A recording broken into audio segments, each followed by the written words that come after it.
አንተን መጠበቅ እግዚአብሔር እንደምን አለ ጸጥ ባለው ንጹህ ሰማይ ውብ ብቻ ባለው ስፍራ አንተ ብቻ ነው ያለው።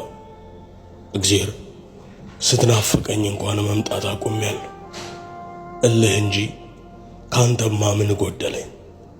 እግዚአብሔር መጠበቅ ግን ካንተ ዘንድ እንደምንድን ነው? አንተም መጠበቅ እንደ ሳራ ዕድሜ ያስረጃል። መጠበቅ ግን እንደ እስራኤል በአንተ ስም እየተጠራ በባርነት ቀንበር ወድቆ ለሰው ውበት በሰው ሀገር በስደት ላይ ጡብ ጭቃን ያስረግጣል። መጠበቅ ግን እንደ አጋር በግዞት ቤት እርግዝና ከነጨቅላ ምድረ በዳ ወጥቶ መውደቅ ያስከትላል። እግዚአብሔር መጠበቅ ግን እንደ አብርሃም ውጣ ስትል እየወጣ ወዳጅ ዘመድን እያጣ በጎልማሳ ልጅ ሳይኖረው በእርጅናው ብትሰጠው ደግመህ እሱም ብትነጥቀው። እግዚአብሔር ይህ ሁሉ በመጠበቅ አንተም ብቻ ብሎ ማለት መታመን ነው ለአንተ ቃል። እግዚአብሔር መታመንስ ካንተ ዘንድ ምን ይመስላል?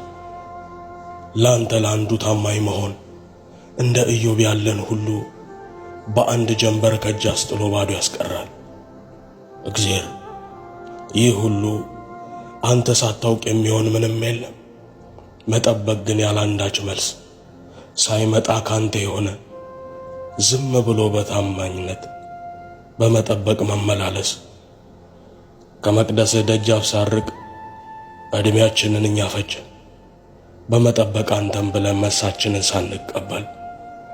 እግዚአብሔር እርጅና ካንተ ቀድሞ በሞት ጉዞ እንዳይወስደን የጠበቅነው አንተን ነው። የጠየቅነው መልሳችንን እንደ ሳራ ሳንደግም መልሳችንን አሁን ስጠን።